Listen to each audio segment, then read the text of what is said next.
Hello everyone, and welcome to episode 10 of Writing Light, or Writing Light of the Outsider.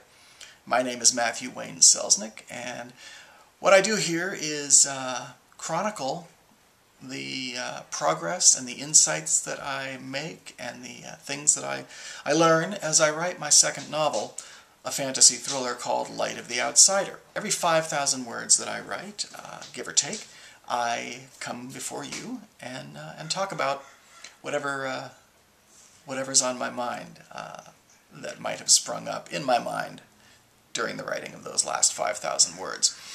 Now this time around, I want to talk about how I think the biggest thing that I have learned in the last few months is how I write, what my process is, what my capabilities are.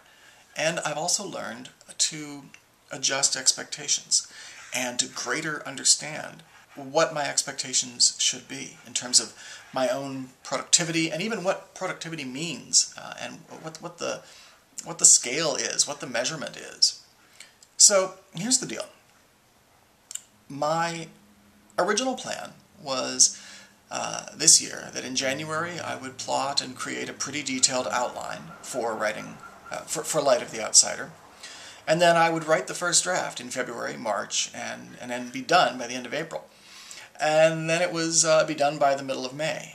And now it's, well, frankly, it's be done when I'm done. My original plot was to write about 1,000 words a day in February, March, and April. And realistically, that ended up being between 800 to 1,200 words every few days. And frankly, lately, it's been 400 to 600 words every few days. And that's been part of the process, understanding how much physical and mental energy I have and how much time I have and where in the list of priorities writing Light of the Outsider gets placed. You know, I admit that at first I was a little hard on myself for not hitting the 1,000 words a day, or for missing a day of writing, or for falling behind on where I should be on my quota. But let's face it, there's no contractual obligation for when and how I finish this book. It would be great if there was. In my day job, when we contract out to developers or designers, there's a deadline for them to meet, and in return, they expect from us, a third of what we're going to pay them to start the project, and a third somewhere in the middle, and another third when the project is turned in, which encourages them to work and to get it done at a particular time, and there's an expectation there. There's nothing like that when you are writing toward future income or future reward.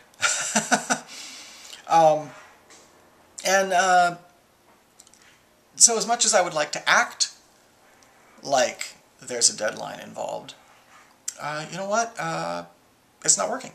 So what I've come to realize is that I'm comfortable with, and I shouldn't expect more than writing when the energy is there and when the time is there, and the book will get done when the book gets done.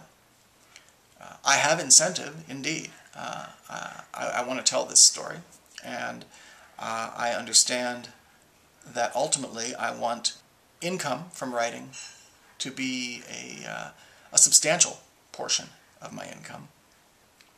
And that's not going to happen without multiple titles, short stories, books, what have you, available for people to purchase. And I can hear some of you saying, hey, you're talking about money, and that sounds like your primary drive toward writing.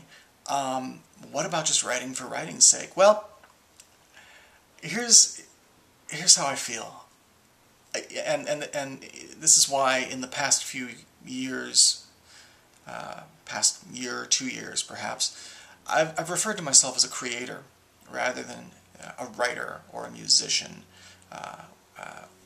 the two primary ways that I create. For me, the driving thing is to make things. And sometimes those things are stories and novels. Sometimes they are songs.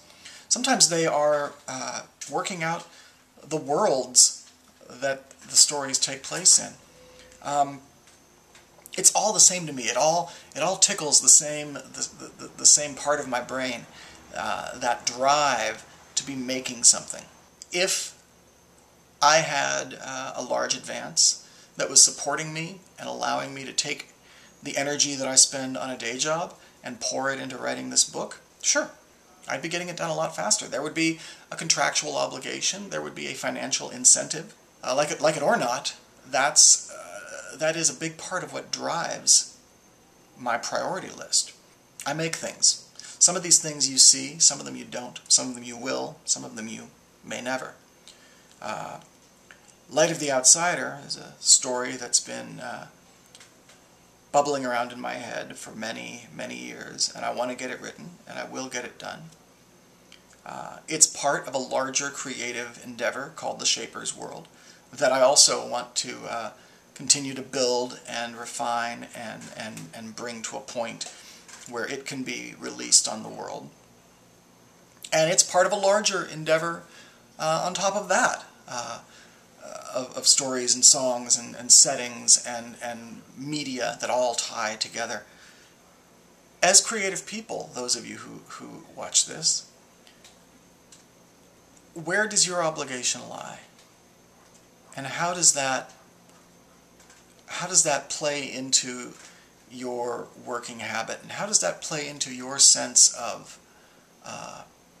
well, frankly, of guilt when you maybe don't hit the expectation that either you have set or you feel is imposed upon you by maybe what your peers are doing or what the expectation is by your friends or family or fans or what have you? How have you come to understand and embrace your way of working? And are you working the way you're comfortable, or are you working under duress, if you will? I'd like to know. There's ways to comment that you'll see listed on the screen, and you'll also see at the end of this episode. I think it was a little rambly. That's all right. The bottom line is I'm making stuff, and one of those things I'm making is writing light. And I'm going to continue talking about it here. New episodes every time I write 5,000 words on the book. And thanks for coming along. Take care.